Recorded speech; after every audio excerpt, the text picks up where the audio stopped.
Dans 3 mois, c'est le début de l'été. Et comme tout Montpellierin qui se respecte, vous allez crever de chaud. Et comme 50% des sudistes, vous n'avez pas de climatiseur chez vous. Pour survivre à cette chaleur suffocante, 2 solutions s'offrent à vous. La première, vous allez à Palavas, pour vous baigner dans la Méditerranée. Mais vous avez encore trop chaud. Vous optez alors pour la deuxième solution. Vous partez dans l'arrière-pays, pour profiter du meilleur climatiseur de la planète. La forêt. Ça y est, vous êtes enfin au frais. Autour de vous, les arbres créent de l'ombre, capturent le CO2 et libèrent de la vapeur d'eau.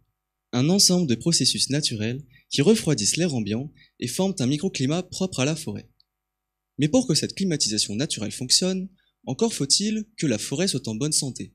Il est donc crucial de l'entretenir avec une gestion raisonnée, en planifiant les abattages d'arbres pour maintenir son équilibre. Pourtant, le changement climatique menace nos forêts. Sécheresse prolongée, chaleurs extrêmes, extinction de la biodiversité.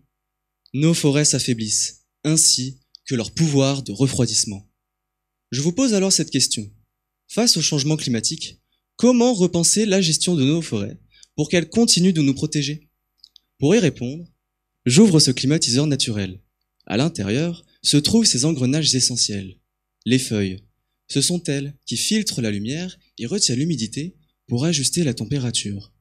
En bref, plus une forêt est riche en feuilles, plus elle est climatisée. Donc, je regarde le nombre de feuilles. Le nombre de feuilles? Mais si je compte les feuilles une à une dans ma forêt là, mais ça va me prendre des années, encore plus longtemps que mon doctorat. Alors pour analyser d'autres forêts, en plus de celle-ci, ça va être compliqué. C'est pour cette raison que dans ma thèse, j'utilise la télédétection. J'étudie les forêts à distance. La distance en question? L'espace. Tout là-haut, une multitude de capteurs ultra performants sont montés sur des satellites.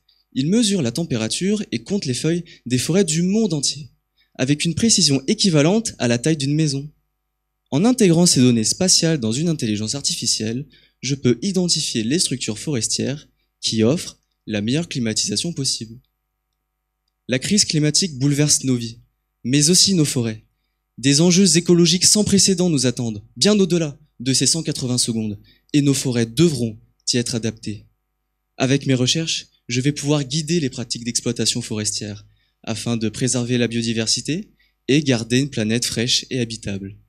Alors cet été, fini les climatiseurs artificiels et Palavas.